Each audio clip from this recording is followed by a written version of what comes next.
3, 2, 1. BloombergQuint. We're still discussing the budget for FY22. The presentation came in earlier this morning, and as always, the math comes in a few hours later. A couple of headline numbers before we go to our panel of experts. The FY21 fiscal deficit was certainly a surprise at 9.5%. No one had that number even at the upper end of the range. The fiscal deficit for FY22 is also higher than expected, as is the market borrowing. But there's lots behind this math. So let's go straight across to our experts. Ananth, Narayan, veteran of the bond markets, also professor at SP Jain Institute of Management and Research, and Kaushik Das, Chief India Economist at Deutsche Bank. Thank you both so much for taking the time to speak to us. We always go to you to get the maths right. Ananth, let me start with you. First, go just to get a sense of what you made of the headline numbers, both on the FY21 fiscal deficit and the FY22 fiscal deficit. Well, Ira, look, for a long time, we've been saying that there's a lot of accounting smoke screens around the budget math. When it comes to the expenditure numbers, it's about these off-balance sheet items, which the last time there was some transparency around that with the extra budgetary resources number coming out separately for both the NSSF as well as the GOI service bonds. And what I had reckoned, at least before this budget came out, was that shorn of those accounting smoke screens, given the way the revenue trajectory was looking and given the way expenses were looking, including the off-balance sheet items, I'd reckoned that the headline true fiscal deficit number would be about 8.5% of GDP. Okay, and the PSBR, the central public sector borrowing requirements, inclusive of the normal other off-balance sheet borrowing which happens, would be at about 10.5%. So frankly, I am surprised by the 9.5% headline number. I have to admit, I need to go through the math a little more to figure out where the extra 1% has come from.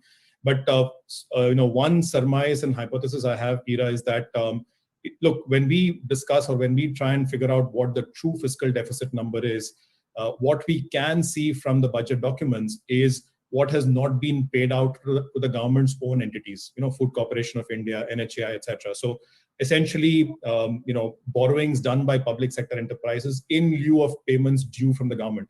What we can't see, Ira, is private sector. We also hear of delays from the government to the private sector. There is no way for us to estimate that portion. So what I'm hoping for, and maybe Kaushik can correct me out here, what I'm hoping for is this 1% extra that you're seeing of 8.5 to 9.5 accounts for a kitchen sinking of past dues on the private sector as well. So in which case, one of my first asks from the budget was a clean breast of things and come out and tell us what the real picture looks like. On that score, I would give this budget 100 marks. I think it's come out and made a, it's made my job redundant of trying to figure out, what the accounting smoke screens look like. Extending it to the next year, Ira, I think the numbers are realistic. Again, the first thing to notice is that the EBR for next year, the extra budgetary resources for next year under NSSF and GOI service bonds has been put as 0. They've kept 30,000 crores in case they require for some specific project, but otherwise they've kept it as clean as possible. So the 6.8%, and by the way, about 1.5% more on PSBR, so 8.3% or so overall number. I think it's realistic. And it also becomes conservative. So because you don't have any accounting smoke screens to worry about, if you notice, they've taken the tax revenues up only by the nominal GDP growth, right? About 14.5% or so. They've kept the expense growth pretty low, which I think is reasonable. And therefore, I think it's a very credible and believable and realistic set of numbers, which makes me very, very happy, to be honest. Okay, that's great. Kaushik, will you give us your breakup of both the 9.5% number for FY21 and then how it comes down to 6.8% in FY2? Can you help us, FY22, can you help us understand that? So FY22 era is more easy to kind of figure out because FY21, there would be a lot of, still 2 months left and you don't know actually how it will end up. So let me start with FY22 and then I'll get back to FY21. So FY22, what has happened is you would have, seen that people were expecting 5.5% target to be given by the government as far as fiscal deficit. You've got a 6.8. Now, how did that happen? The revenue side, whatever assumptions we had, 8.7% of GDP, that came exactly in line. And, at least my projections were right. And the reason the difference is because of the expenditure side. And what has happened is what Ananth talked about, that EBR has been brought down, the extra budgetary resources have been brought down to just 30,000 crore, which is just 0.1% of GDP, which in FY21, it's still 0.7% of GDP. And before that was also 0.7% of GDP. So the government has reduced the capital spending that was happening on the EBR by 0.6, 0.7%, and just added it to the capital expenditure. You must have heard that finance minister talk about capital expenditure going up by 26%. So as a percentage of GDP, you will see that the capital expenditure has gone up to about 2.5% of GDP from 1.9% of GDP in FY21. That's about 0.6% increase, which is basically, the reducing the EBR and just adding it to the capital expenditure portion of the budget. So that's one portion of the increase that has happened. And the second is that in this food subsidy bill, last 2-3 years, the government was taking just 0.5% of GDP. The actual number should be 1% of GDP because the government was using the NSSF corpus to fund it. So if you add this 0.5% of food subsidy bill, which they have again taken at 1% of GDP for FY22, which is the realistic estimate, and if you take 0.6, 0.7 for the capital spending, which they have now taken on budget, so that's about 1.25% increase over the 5.5 that people were expecting. So basically, you have made the budget more clean. You brought all the off-balance sheet items on balance sheet, and now the 6.8% number that you are seeing is completely credible, including the there's no EBR as such. So you can now say whether 6.8 is higher for India or not, should it have been lower, but overall the numbers look realistic. On the FY21 side, this 9.5 that you are saying, the expenditure estimate was 13.5% of GDP. They have bumped it up to 17.5. There could be two explanations. One is that government was probably not recording all the fiscal stimulus measures as we were going through, and some bit of accounting needed to be done at the end of the year. So they have accounted for all the measures that they have announced now and put it in the expenditure item, and that is why it is showing higher number. And the second is that it is kind of giving a signal that government is going to spend quite heavily in February, March as well. And if you see the December number, they have again spent 29% year-on-year increase over December 2019.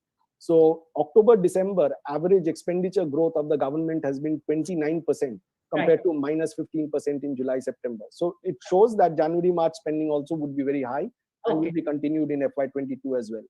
Okay, I'm just going to break there to just again sort of get into two or three parts. So we'll try and bring up two charts. One is on this expenditure surge in FY21, and Nirmala Sitharaman said we spent. That shows up in the expenditure as a percentage of GDP, which goes up to about 17.5%.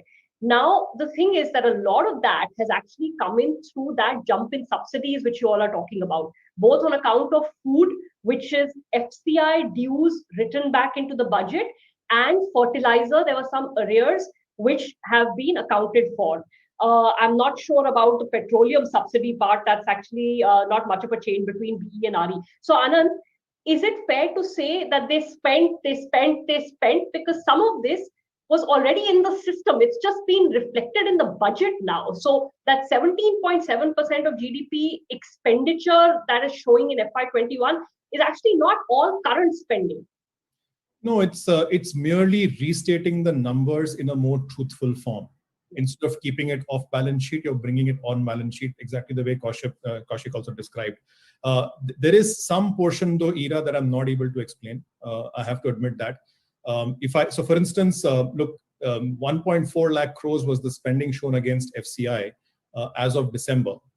At a time when that FCI has had a record set of procurement, and that we also had a disbursement at near free prices under the COVID-19 situation. So clearly the expenses for FCI were far higher than what was being recorded. That's been brought back, I suspect. Now, but beyond that, as I said, including of FCI, including of the GOI service bonds, etc., I had penciled a number of 8.5% of GDP based on the expenditure until December. There is still an additional 1% which I'm not able to figure out. I suspect, like I said, I'm hoping that it's actually a cleanup of past dues as well to the private sector. It could be something else, like Kaushik said. Maybe there are some, because they've launched a few more schemes, maybe genuinely there's some spending involved.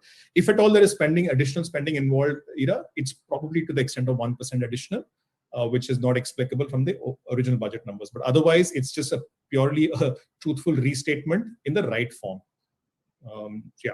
Okay, Kaushik, the reason I'm also putting this in the expenditure context is because, sort of the spending boost to the economy then is not as large as either the fiscal deficit or the expenditure to GDP numbers suggest, right? So one point is that, as you said, like, what is the actual stimulus that was given in FY21? So all the measures that the finance minister announced through the year, if you find out what is the on balance sheet allocation for that, that works to close to 2% of GDP. So you could say that 2% of GDP would have been higher compared to whatever had been estimated. Now you still have another 1.5–2% higher. A little bit would be because your GDP base itself has gone up, so that is one. Gone down actually for nominal GDP growth, -4.2. And the other thing is that they must have taken this FCI and all these things into consideration. Also remember that these numbers are not cast in stone. For this time around, you could end up with 9% of GDP worth fiscal deficit, maybe the actual number instead of 9.5. I already had an 8% forecast for FY21, which was on the pessimistic side when everybody was expecting probably the government to show 7–7.5 on balance sheet. But from 8%, could it have gone to 9% after accounting for all these off-balance sheet items? It could have easily gone up. And I think it's a good thing, because at some point of time, you had to do this adjustment. Whether you do it or not, market would have anyway factored that in. And market would have looked at the debt GDP estimate and said that government's obligations or debt liability has anyway gone up, whether they show it in the fiscal deficit or not. So this is a good thing. Market has adjusted, has got a shock for the day. But as you move ahead, you'll work with these assumptions, and probably there would be only a better surprise from here on, rather than negative surprises that we have been seeing in the last 2–3 years. Okay, I'll come to the market in a bit. I just have a question on FY22 as well. So Ananth, now going into the budget, everybody said consolidate the headline fiscal deficit. Part of it with asset sales, divestment revenues. Part of it just automatic tax stabilizers, the better base, but keep the spending high. Now, while the spending as a percentage of GDP, I'm talking about total expenditure as a percentage of GDP, will come down between FY21 and FY22 at above 15%, it's still quite high. So there is certainly government spending support going into next year. Oh, absolutely. While on the face of it, on the headline basis, it looks like revenue expenditure is actually coming down year on year, and overall expenditure is kind of flat, or a very marginal increase. If you compare it with FY20, the year gone by, there is a steady rise and the spending is being kept up.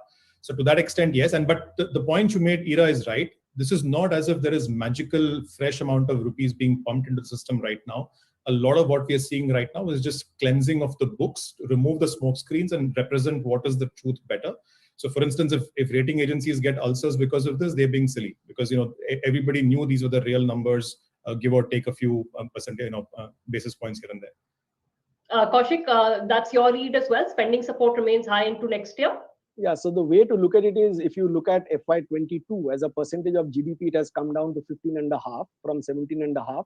But FY21, if you remember, the budget estimate was 13.5, right, of GDP. So from that standpoint, it is still an expansionary budget. If you look at the percentage year-on-year growth, it is just 1% growth on a year-on-year basis. Based on government's budget estimates and revised estimates, which basically means that the government has ensured that the spending level remains at least the same as last year, and you don't have a contraction on a YOY basis. So from that standpoint, this looks kind of still supporting growth.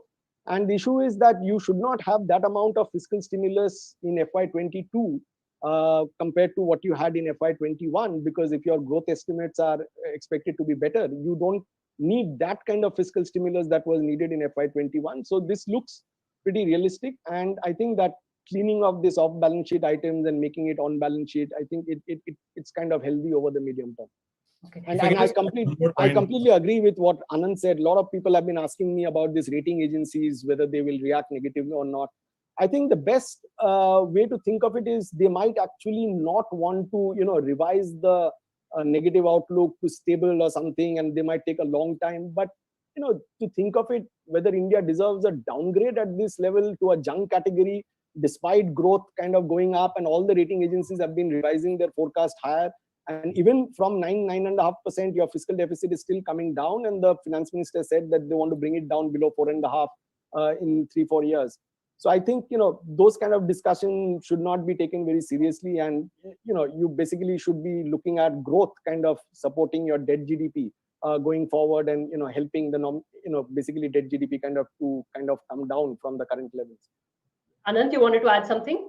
Yeah, very quickly, Ira. Look, at several places, the finance minister also mentioned that she's willing to spend more if required under various headings, whether it was health or whether it was infrastructure, etc.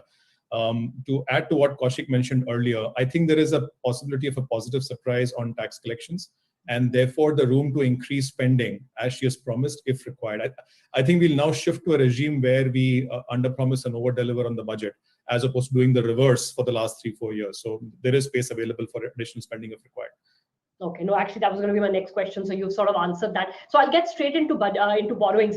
Kaushik, what is going to be the market's view on both the immediate, relatively high borrowing in FY22, but also if you look at the fiscal glide path, we are going to 4.5%. That means for over a period of the next 4 years, borrowings will remain relatively higher than what would have been assumed under an earlier fiscal glide path of 3%, right? So the borrowing pressure in the markets, will it not remain high for some time to come? And hence, the steep yield curve that we have debated for years, we'll probably debate it for another few. So I think, Ira, once the fiscal deficit goes up, and you've seen in 2008 also, it's very difficult to bring it down as a percentage of GDP. And you know that India has borrowed quite a lot in the last 10-15 years. So all those borrowings will come up for redemptions. And the gross borrowing numbers will continue to be very high. The net borrowings plus the maturities, the total gross borrowing. So the supply pressure was always there, and we knew that. And market was kind of expecting over the next 3-4 years borrowing numbers to remain high. What is more important is what do you do with the demand side number? Supplies we can't kind of reduce overnight. And you could have probably got 1 trillion less or 2 trillion less if you're doing off balance sheet kind of spending rather than on balance sheet.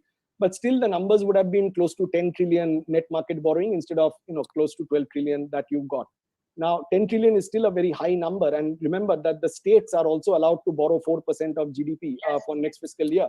So the question is, what will be RBI's reaction function? At the end of the day, it will come to how much bonds RBI will buy, and that will determine where the yields will settle.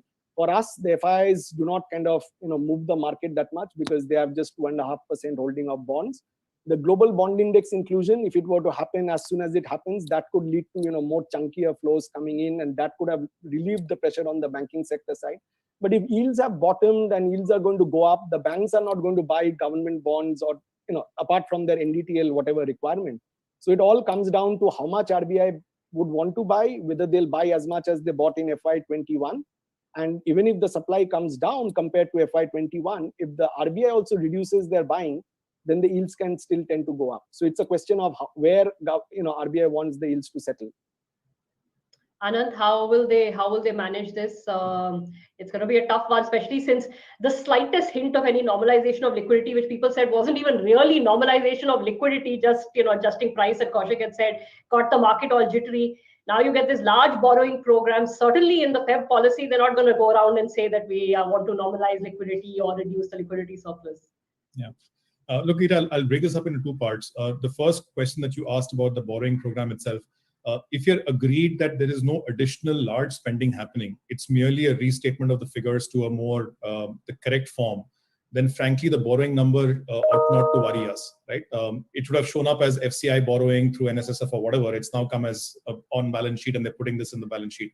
And chances are, by the way, this 12 trillion rupees that they've put as gross borrowing will probably come down because your tax collections will be better, your NSSF collections could be better. Plus, remember, they also do T-bills. In fact, this year they've done a substantial number of T-bills. So they have plenty of degrees of freedom as long as credit growth remains tepid right now, the way it is right now. Frankly, they have degrees of freedom to handle. I think the larger question I would worry as monetary policy department, Ira, and I'm old school, so pardon me for this. Look, we've got consumption going right now, and thank God for that, right? You're seeing the GST collection numbers, so there is consumption coming back. Guess what? Services consumption also will come back, hopefully, and as long as COVID behaves itself the way it is right now. government spending is being held up as well. It's not increasing dramatically, but it's being held up. So you have a combination of consumption and government spending going through. Great for GDP growth. But the question is, do we go back to the bad old days of 2009, 2013, where it's not matched by domestic output and jobs? And therefore, you instead have inflation and imports going through. Look at the numbers of December trade deficit, etc. Now, we are far, far away from that situation. But board and MPD, which is paid to worry about the trajectory of inflation, and then how do you manage the political economy of having to manage a borrowing program and keep yields low, with the worry of a repeat of that entire episode all over again. It's a tough situation, and the worst nightmare for any RBI governor is a combination of high inflation, uneven growth, external imbalance, internal imbalance, and financial instability. Dr. Subbarao went through that. Hopefully, Mr. Das is a lot more luckier, so he won't go through that. But do they have to start planning for it? Absolutely. And how will this pan out in terms of yields? I have no idea. I think it's going to be a very interesting path for the next year or so. We'll all have something to talk about here. The conflict between the debt manager and the central bank, right? I'm running a little out of time, so I don't have time to go into it in great detail. But Kaushik, you want to flag off as a last word? Anything else that stands out to you in the budget, either good or bad? So, the nominal GDP growth estimate, again, has been realistic, 14.4%. But remember, what is happening is that the previous year's numbers are being revised. And, the FY20 number has been revised down to 4%. So FY21 number could look better than what people are expecting, the minus 7.7 that we have. And therefore, FY22, you could maybe, the rebound that people are expecting on the basis of the base of FY21 may not be as high if the FY21 number itself is improving. So from that standpoint, the 14.4% that they've estimated, they've taken, it's pretty realistic. And, people keep on asking this question, 14.4, or, even if they have taken 17% growth, the fiscal numbers do not change because of 14.5 nominal GDP growth or 17.5. It changes if there is a 10% nominal GDP growth assumption and you get minus 4.2%, which happened in FY21. And that also, the fiscal deficit increased by 55 basis points. That's it. So, the growth number will not matter that much, whatever they assume. What will be more interesting is RBI's reaction function as they come on, 5th February. And there have been talks about inflation management and the point being increased. So we'll look forward to that. All right. Sorry, I'm rushing through the end of this, but appreciate the time that you all have taken to help us understand the budget math. Ananth, Narayan, and Kaushik Das there on the maths behind the budget. Thanks for watching BloombergQuint.